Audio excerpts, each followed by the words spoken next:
गायत्री उपासक का ब्रह्म तेज। हमारे नाना सूरजबली जी गायत्री के अनन्य उपासक थे। उनका अधिकांश समय पूजा पाठ में ही व्यतीत होता था। उनके द्वारा यदि किसी रोगी को कोई औषधि दे दी जाती तो उसका असर तुरंत होता था। उनको सभी लोग बड़ी आदर की दृष्टि से देखते थे। बिजुआ रियासत के राजा साहब इनको बहुत मानते थे।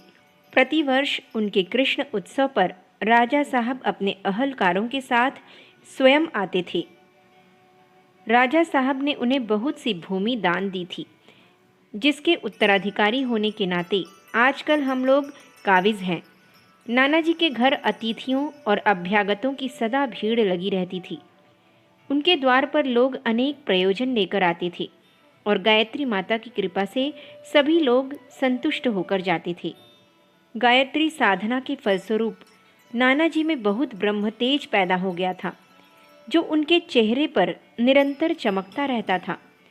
उन्हें सताने या छेड़ने की किसी की हिम्मत न होती थी। जो ऐसा दुस्साहस करता था उसे उसका समुचित परिणाम भी मिल जाता था।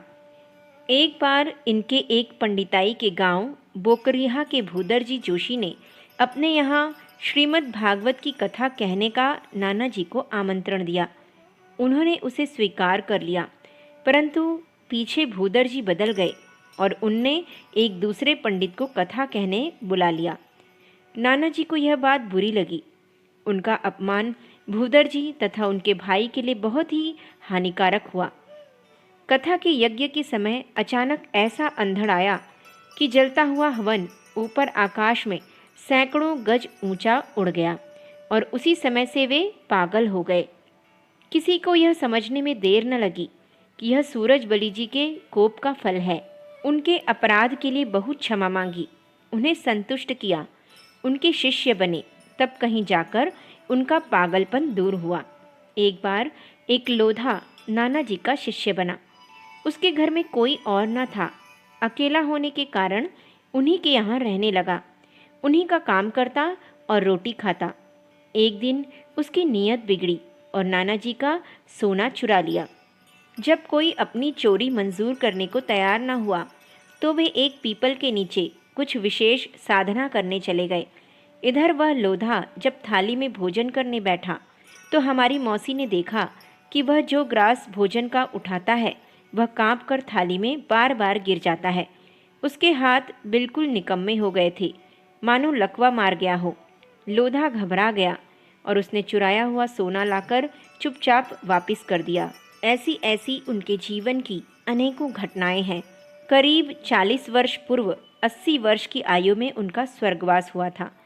जो कोई उनके समीप रहा उसे भलीभांति यह विश्वास हो गया कि गायत्री माता में तथा उसके भक्त में कितनी शक्ति होती है। हम लोग भी नाना जी का अनुगमन करके गायत्री उपासना में लगे हुए हैं।